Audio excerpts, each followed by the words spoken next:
that doesn't sound good.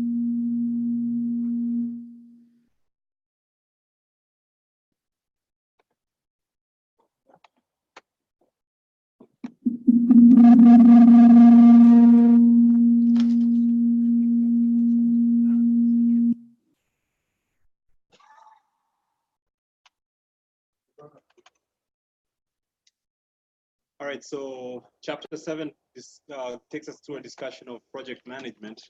And I think this is a focus. So this is a chapter that I think is of interest for you regardless of what branch of business you end up doing. Okay, and project management basically looks at how do we go about within an organization determining how do we go about resolving a specific issue that might be facing an organization. How do we figure out what different resources are required, what amount of time is required, and how do we make sure that our projects, our whatever activities we're going to do are going to be done within a given time frame such that we're not exceeding a budget. Okay, the textbook talks about the construction of the tallest building in the world, which is the Burj Al Khalifa in Dubai, and how this was a project that was supposed to have taken 4 years. It eventually ended up taking 6 years. Okay, and that's something that's seen a lot in projects. You start off with a certain amount of time that you expect to finish a project. Halfway through the project, you realize we didn't fully anticipate each and every aspect of the project. So you end up having a situation where, like in this case here, you have an addition of 2 years, which anytime you have a project extending beyond its timeline, you're looking at additional costs. Okay. The Burj cost a couple of $1 billion, and an addition of 2 years means you're looking at an addition maybe $200 to $500 million. Okay. So this chapter is going to take us through what is project management, how do we go about figuring out the different aspects of a project. So the very first thing that I'll talk about is what exactly is a project. So a project is basically any situation where you have a series of activities that must be done in a certain sequence, okay, to arrive at some unique solution that's beneficial to your organization, okay. And so that beneficial part is really important because otherwise people would be doing anything and calling it a project. But if you can't quantify the outcomes of your bunch of activities in a manner that makes it viable for the organization, it might not really be considered a project that's worth pursuing. Okay, so you have to have a number of activities that have both a start and end point. You have to find a way to link them together, and then you have to figure out what's our overall objective at the end of it all. There are two terms that that you'd hear in project management: there's a project and there's a program. Okay. If ever you hear the word program, we're basically taking a bunch of projects, 1 project, 2 projects, maybe 3 projects, taking them together. So a bunch of linked projects becomes what's called a program. If it's just 1 project, which is what we're going to be doing for most of this class, we look at project management from this perspective of just that 1 project. Okay, so the steps for pretty much any project management involves first of all defining what's the project about, what's the scope of the project, what are the resources you're going to need, what's your initial estimate of time required to complete the project, and after you've defined that, you come up with a document that's going to pretty much guide your project, and that document is called your project objective statement. Okay? So this project objective statement is pretty much what's going to guide the rest of what you're going to be doing within your project. Okay. After the definition stage, and this is usually done at an upper level management, depending on the nature of the project. If it was the construction of the skyscraper, that's definitely something that you want to bring in multiple groups of people, like architects, financiers, different people who would be tasked with enabling that project to get to completion. After that, we go to the planning phase where we've outlined our resources. Now we actually figure out how do we use those resources within the time frame that we've defined earlier. Okay, and there are a couple of different tools that we'll be using in the planning phase, and this is a phase which within the classroom environment will be focused almost solely on, because you're not going to be actually doing a project in class. Okay? So the planning phase has a bunch of things that we're going to be doing in class. And after you've planned that out, then you actually go into the execution phase and implement everything that was planned for. And at the end of it all, you do the closeout, where you summarize your project, say this is complete, and then you go back and check, did we meet the objectives that we had set out in the definitional phase of the project? Okay. Did we meet our budget objectives? How did we do in terms of resources? Did we have to add more resources than we had? So the closeout is more of a learning phase, where you pretty much look at what you set out to accomplish versus what you actually accomplished. Okay. So in a nutshell, in the planning phase, you're going to take whatever you did in your definitional phase. You're going to come up with a document called the WBS. Okay? And the WBS is a document that basically takes the project, and the multiple ways you could have a WBS. It's a work breakdown structure. And the one way you could take this down is to define your project into different phases.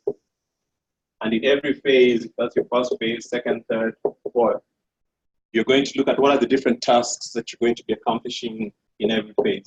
In phase 1, phase 2, and so on and so forth. So the WBS basically enables you to have a summarized view of what that project entails. And then you take that and add to this, now that we know what we're going to be doing, we need to figure out who's going to be doing the actual work. So to that, we add what's called the OBS, okay, the organizational breakdown structure, which outlines who's going to be doing what. Are we going to need, for example, here, engineers? Are we going to need maybe some construction personnel, and so on and so forth? And once you combine that with your WBS, you're able to determine how many people are needed, how much time will be needed by those people. The combination of the OBS and WBS also enables you to assign, to delegate authority. Okay, so you list different people here. Different people will be assigned different tasks, so different levels of authority. And once all that is defined, then we go to the money phase, okay, where we look at the combination of the OBS and the WBS to try and determine how much will this project actually cost, and how much will it actually, what will be the return on our initial investment. So that's something that quantifies whether or not this project is worth pursuing.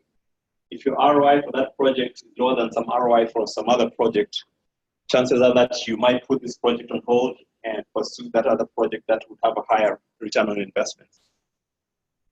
Okay.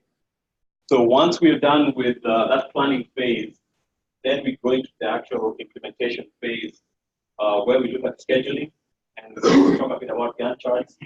And then what our major focus is going to be on is on the CPM and PERT approaches to project planning.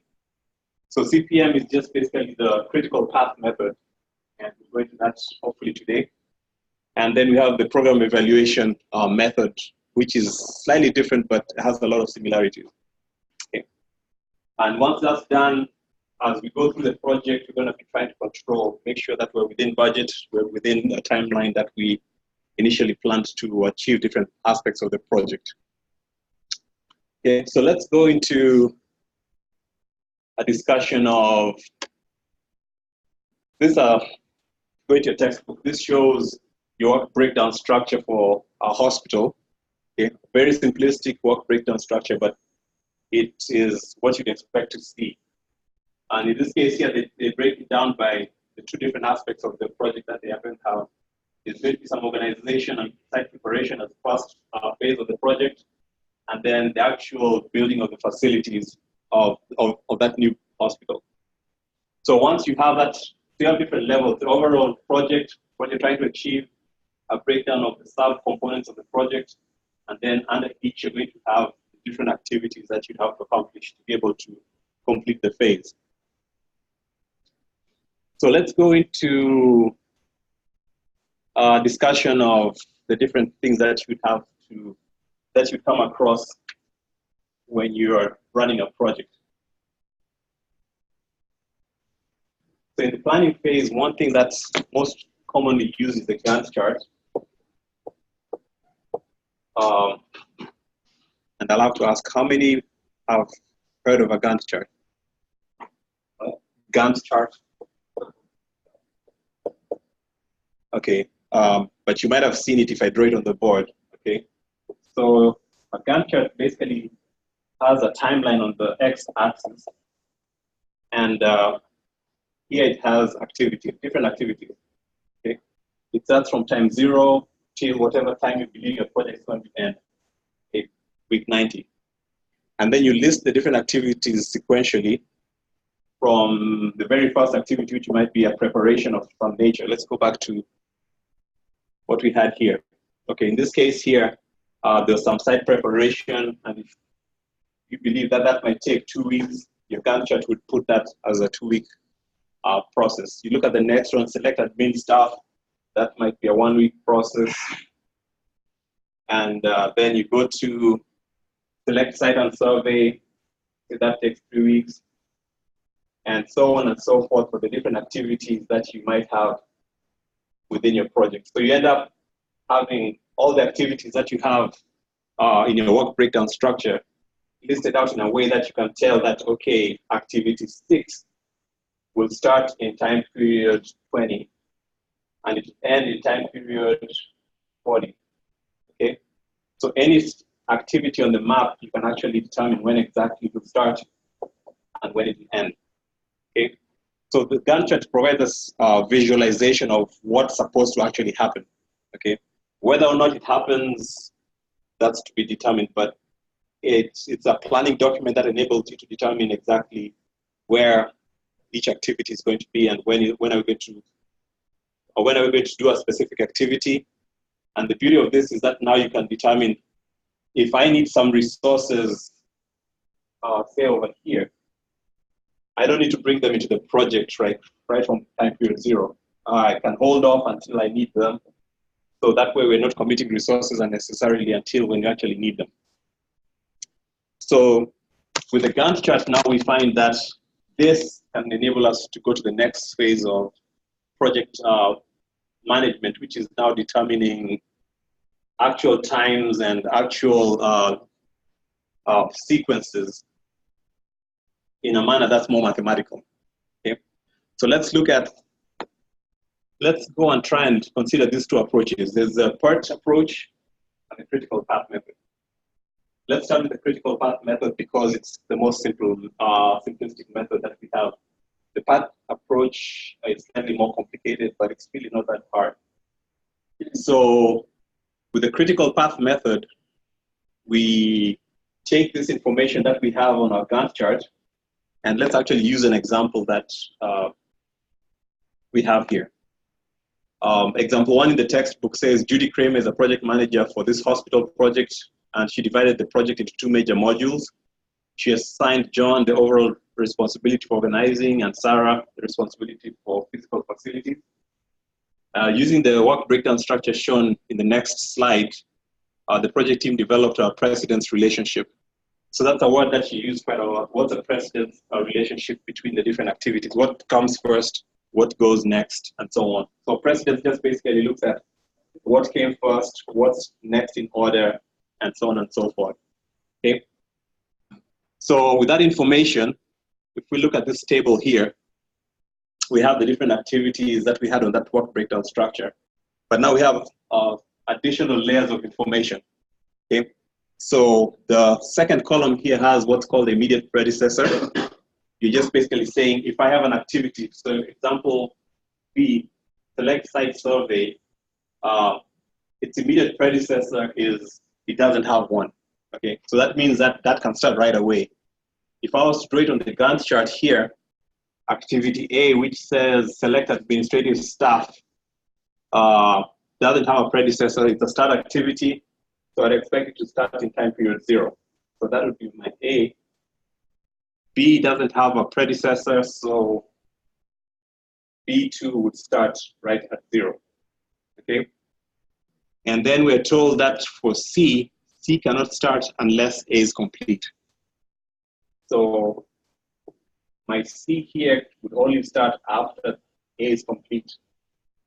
And I would have something that looks like that, okay? But that's, I don't want to really do that on I would have to do it on a Gantt chart if I was actually doing a project, but I would like us to do this on a critical path template, okay? So let's use the CPT approach and make this hopefully much clearer. So critical path approach basically looks at an activity on the basis of two things. There's what's called a node and what's called a branch, okay? So the branch connects the different nodes in the network, and each node is an activity, okay? So if I was to look at the first bunch of activities, let's try and map out A, B, C through F. So it tells us here that A is a start activity, B is also a start activity. So they start at time period 0, okay? I'm told that C starts after A, so I could put C over here. D starts after B. What else do we have? E starts after B. F starts after A. So I could have F somewhere here. Okay. Now, the second for the second phase, we have activity G starting after C, and then H starts after D. I starts after A. I starts after A. So we have I over there. J starts after E, G, and H. 1, 2, and 3. And then the last one is K, that starts after F, I, and J. F, I, and J.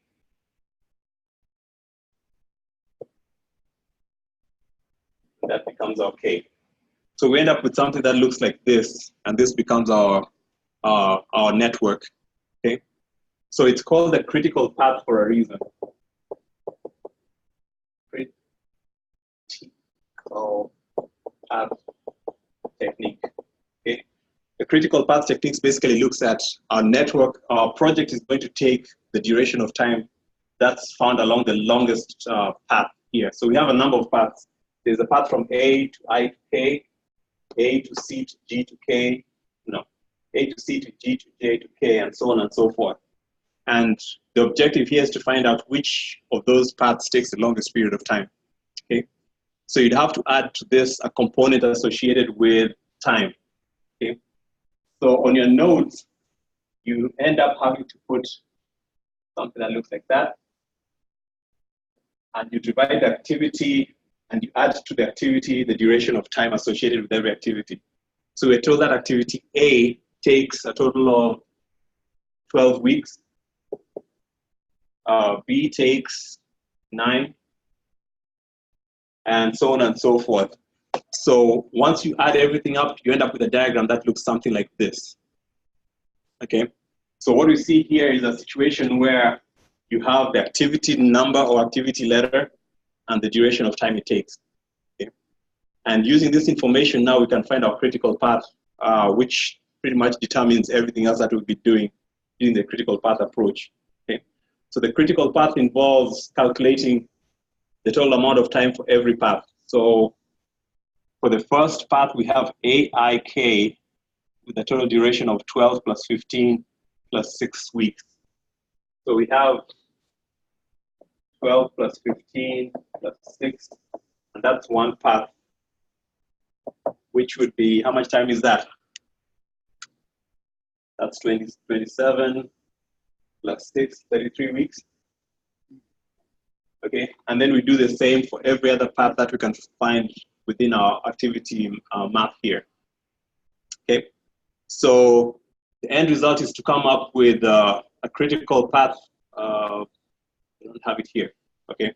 But just put that in mind that we seek a critical path, which is the longest duration of time that we're going to be having here, okay? The next thing that we need to do is to figure out some times. There are 4 times that you'd have to add to your map, okay? There's something called the earliest start time, and then there's something called the earliest finish time, and then we have the latest start time and the latest finish time, okay? These times are important for us because they enable us to be able to figure out, do we have any ability to, any flexibility in our network, okay? So let's go back here and try and figure out what do we mean by earliest start, earliest finish, okay? So let's start with path number 1, which we had calculated over here. And I'd like us to look at what's called the earliest start and earliest finish.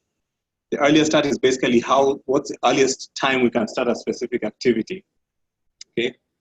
And starting from activity A, if I was to ask the question, what's the earliest time I could start activity A?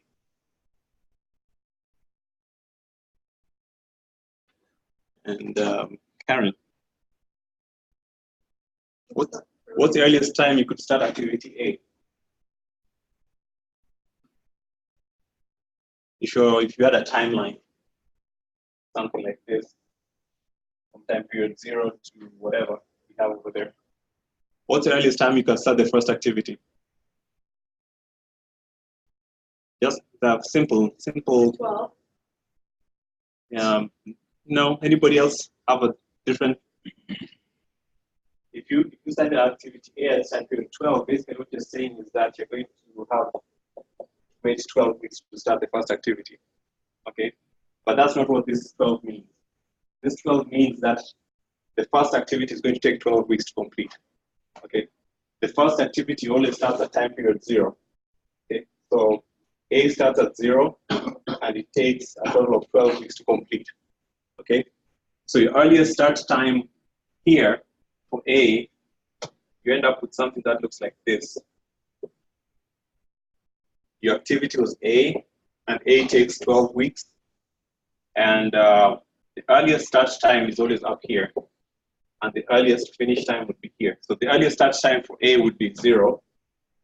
The earliest finish time for A would be 0 plus 12, which is 12, okay? And you do the same for each and every activity on your node map here. For C, let's go and do I, because that's the next one there. I'm going to delete this. Don't need this anymore.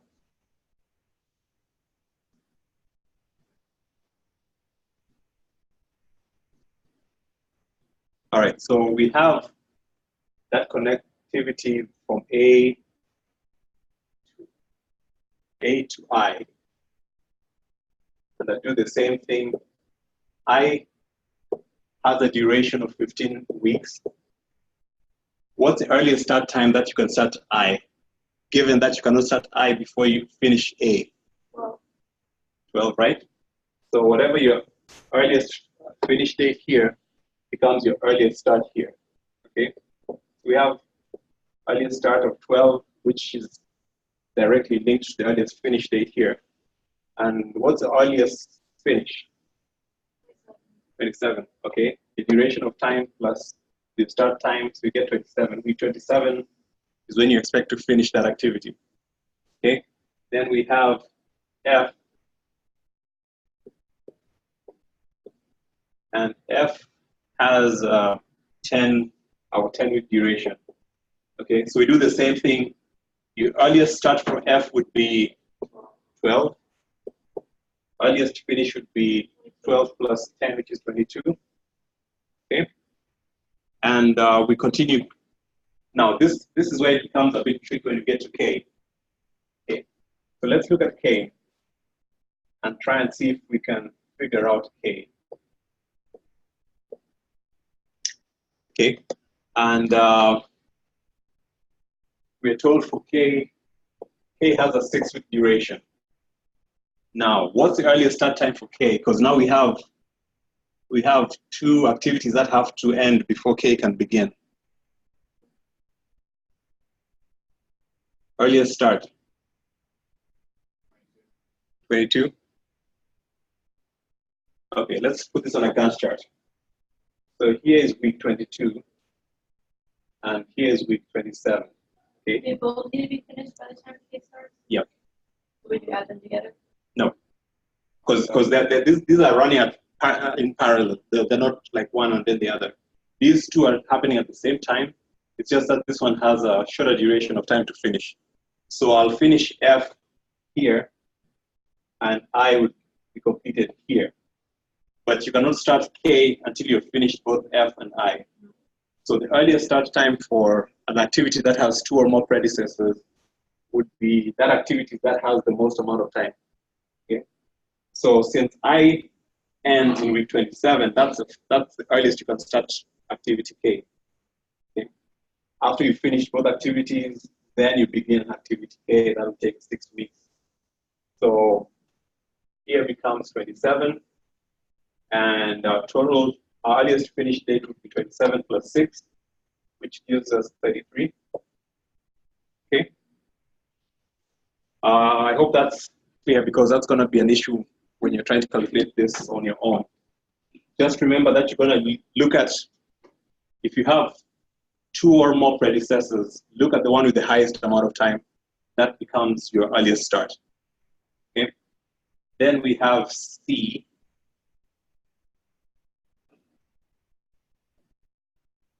C has a 10-week duration.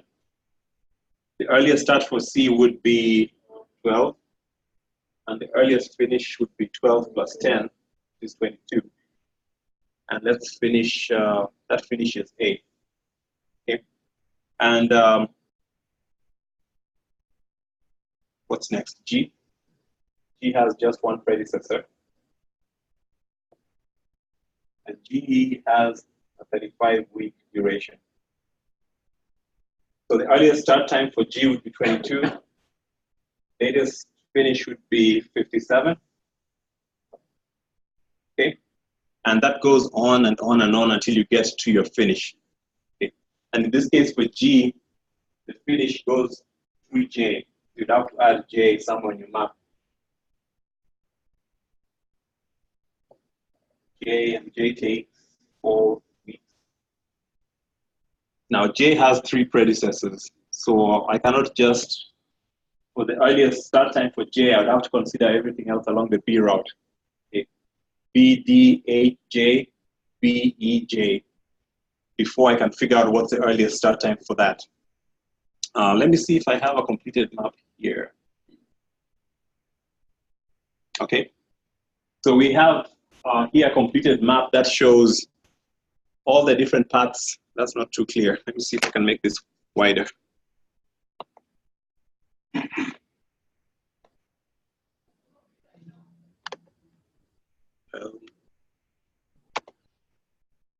Okay.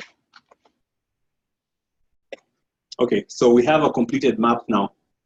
And this basically gives us all that information that we got. Okay. It looks slightly different, but it's pretty much the same thing. You're going to have your activity, you're going to have your duration of time. Okay. They have it in the middle. You can choose this format. I prefer the format that's found in Microsoft Project, which is this. Okay. So basically what they have in white here is what I have over on this part of this. Okay. Might be confusing, but I hope not. Okay. So we have our earliest start time, earliest finish time. But if you notice, I have some other blank boxes here, and this would be your latest start and latest finish. Okay. Now, if you're to ever calculate this thing, the one thing that you have to keep in mind is if you're calculating your earliest start, earliest finish, start from the beginning, from your left-hand side and move across to your right-hand side. For your latest starts, latest finish, start from the finish and work your way backwards. Okay. If you do it any other way, it's going to become really confusing really quickly. Okay. But once you've figured out the earliest start, earliest finish, latest start, latest finish should be pretty straightforward. So let's look at what we have. Let's look at what we have here in terms of latest finish. And let's start from activity K. Okay. Activity K. Why do I have different times?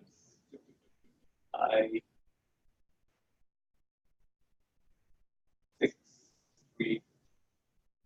Oh, because I didn't add to it what we had down here. Okay. So that changes the dynamics of what we should be having here. And that becomes 63 and 69.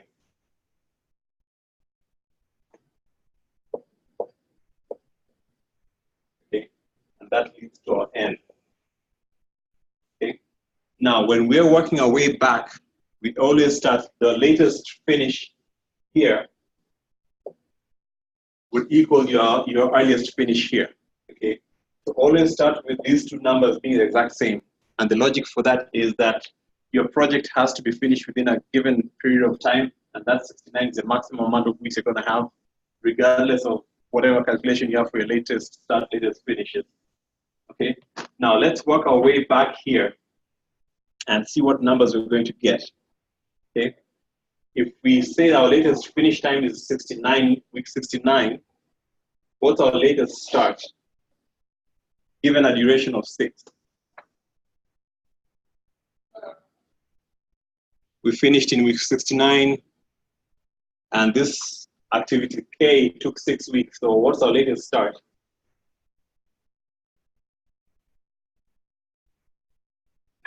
Very simple math. 63, right?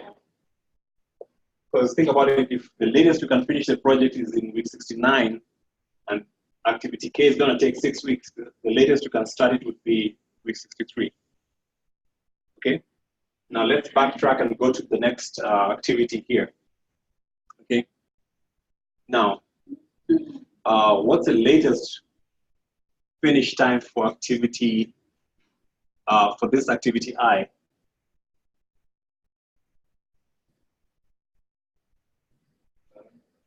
27.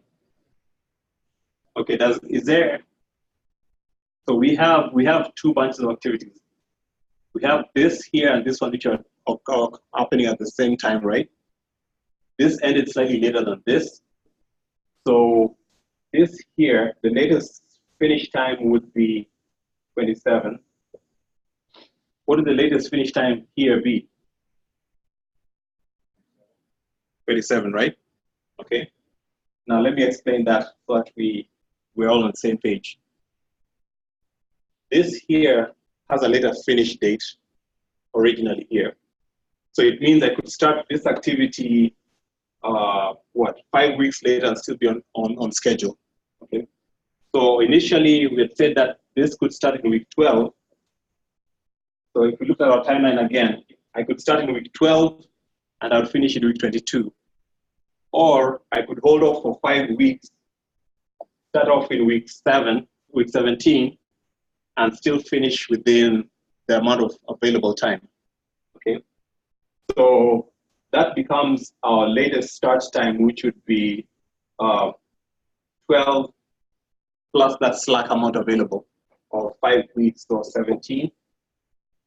There was no slack available here, so that stays the same. Okay, hope that makes sense. Okay, and then let's go back to A right here. And what would we have here? What's the latest finish time for A?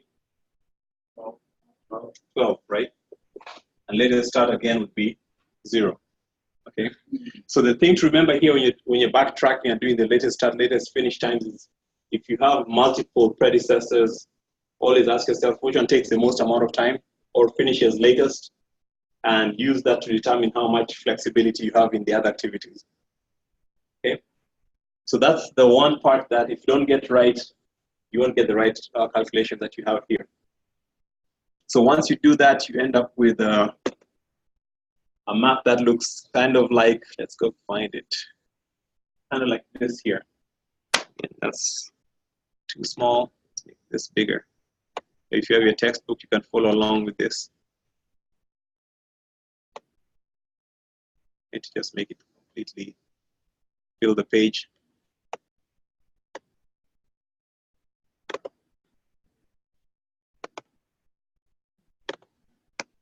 Okay, so if you look at what we had here, you always end up with the very last activity having the same finish times for both the earliest finish and earliest start. But when you're backtracking, you're going to go back here and you're going to peg your information off of which one is the bigger amount of time. Okay, this is different from what I have here because I did consider my map here doesn't have activities B. Okay, that gives a slightly bigger finish time than what we have just following the path for A. Okay, but let's look at this in slightly more depth. So if we start with activity K, and we want to figure out from amongst its predecessors, we have three. We have three branches here, 1, 2, and 3. Okay, and I want to figure out of these three which one has the greatest duration. Okay. So I had 4, 35, 15, sorry, 4, 10, 15. Okay, 4, 10, 15. But what about the latest finish times that we have here? In this case here, 63, 22, and 37. 63 becomes that process, that predecessor that has the latest finish time. So that's what we peg everything else upon. Okay? So this won't have any slack associated with this activity. There'll be slack here associated with the difference between that and that 22. So for F, our slack would be 63 minus 22, where we get what? 41. We have a 41-week slack, meaning we can start this activity 41 weeks down the line and still be able to finish the project on time. For I, that ends, the earliest finish was 27. Subtract that, we again have quite a lot of slack time available to complete activity I. Okay. So once we move from there, we move on to this activity A. Activity A has three, it doesn't have any predecessors, so that tree is not affected by the latest finish or early finish time. Okay. So just remember, always look for those activities that have multiple predecessors. Look for the largest value and use that in your calculations. Okay. So that becomes the CPT approach. The last part of this is to determine what's your critical path. As of yet, we've not determined what's the critical path. But the critical path results in the highest value in each and every path. So if I was to look at these, what would be our critical path? Let's see what we have here.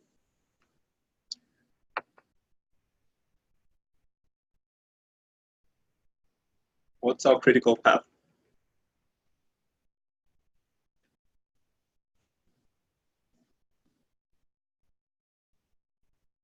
Critical path is based off of the duration of time that you have for each activity. So let's look at path 1, which is AIK. So A to I to K gives us how much time? 12, 15, 6.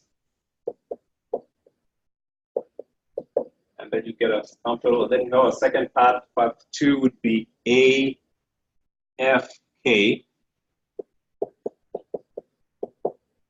which would be 12, 10, 6. And let's get another path 3, ACGJK. ACGJK.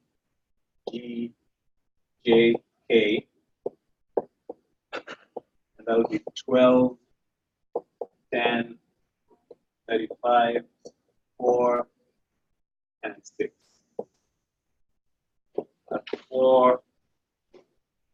Now we go to B, BDHJ, HJK. Would be 9, 10, 40, 4, And then the final path would be path 5, which would be B to E to J to K, which gives us a total of 9 plus 24 plus 4 plus 6. Okay, so the path that has the greatest amount of time becomes your critical path. And what would that be?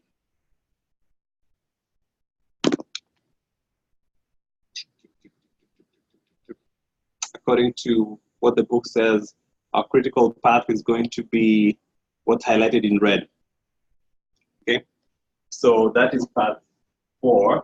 Let's make sure that that's 9. What's that? 50, 69. So a total of 69 weeks. And that 69 weeks would equal what you have here. Okay.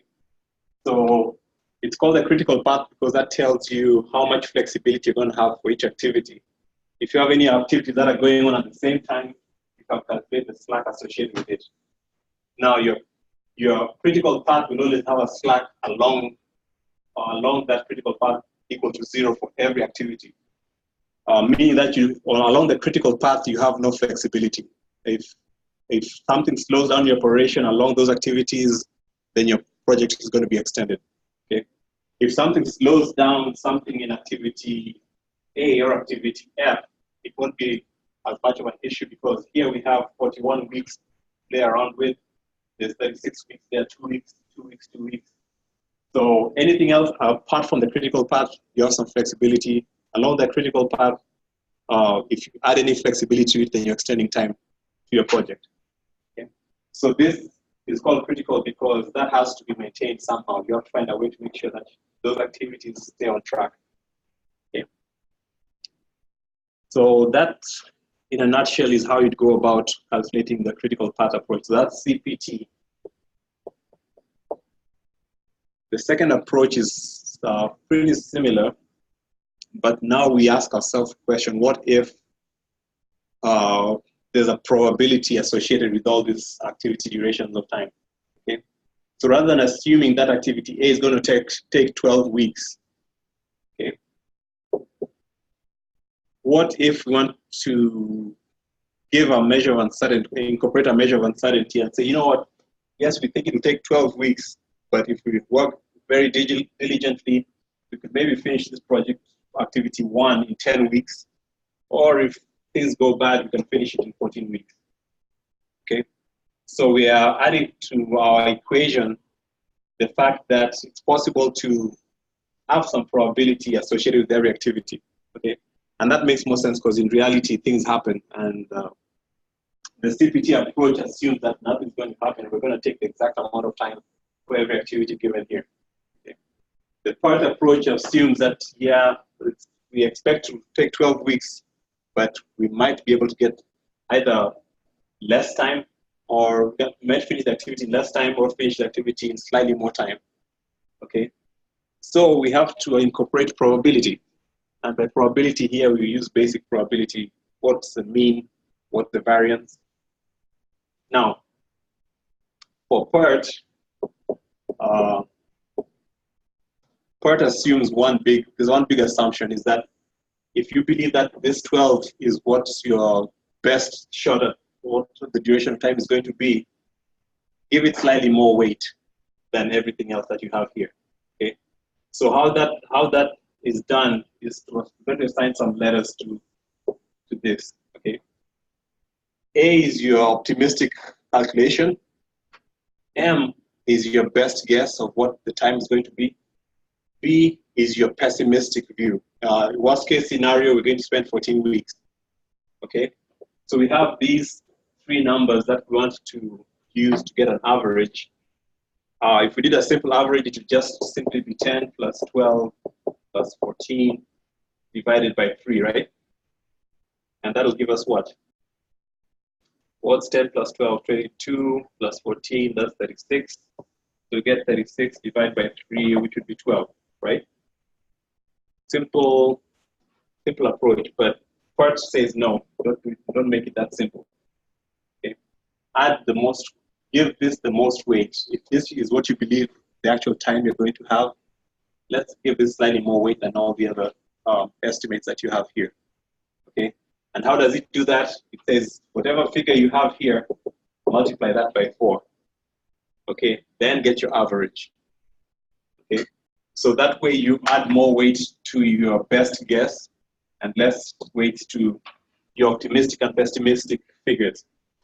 So what does this give us? So it gives us a situation where we're now looking at 10 plus 12 plus 12 plus 12 plus 12 plus 14, right?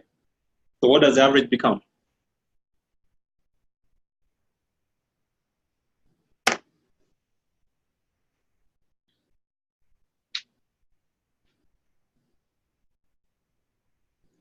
What's the average?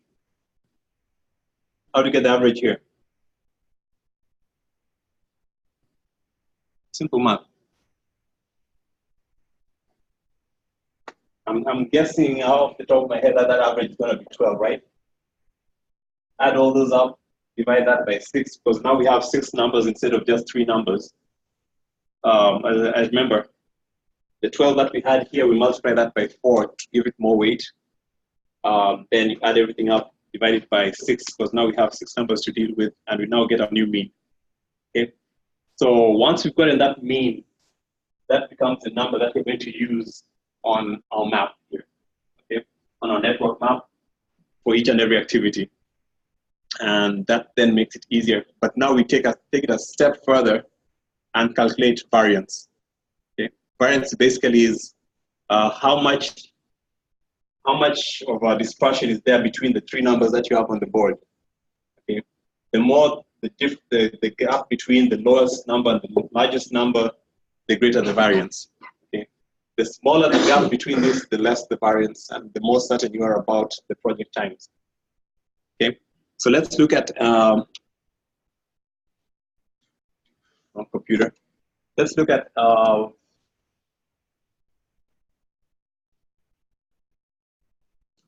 let's just have it here.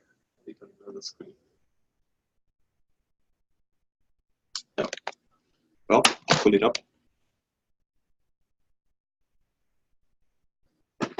On this screen. So we have a whole bunch of numbers. Again, this is what you'd see on a PERT diagram. You're going to have your activity ID 1, 2, 3, 4, 5, 6, all the way till 11, actually. Okay, and then you're going to have your optimistic time, your best guess time, and then your pessimistic time. Okay, so with those 3 calculations that you have, in this case here, you have to calculate them and then calculate your mean, but also calculate your variance. Okay, so in this example that we have here, the mean for activity 1, make this slightly bigger. The mean here would equal this 6, equal 6 plus 4 times 8, which is your best guess estimate, plus your worst case scenario. Oh, we're out of time. All right, so let me just finish this and then let's continue with this on Wednesday. But take a moment and review the chapter and try and see if you can figure out CPT, and then we'll talk more about the PERT approach. Okay. Once you've done those calculations, PERT becomes very similar to CPT. The only difference is that you're going to add variance. Okay, and we'll do that on Wednesday. Okay. Questions? No questions. All right. Have a good afternoon. I was going to ask you one.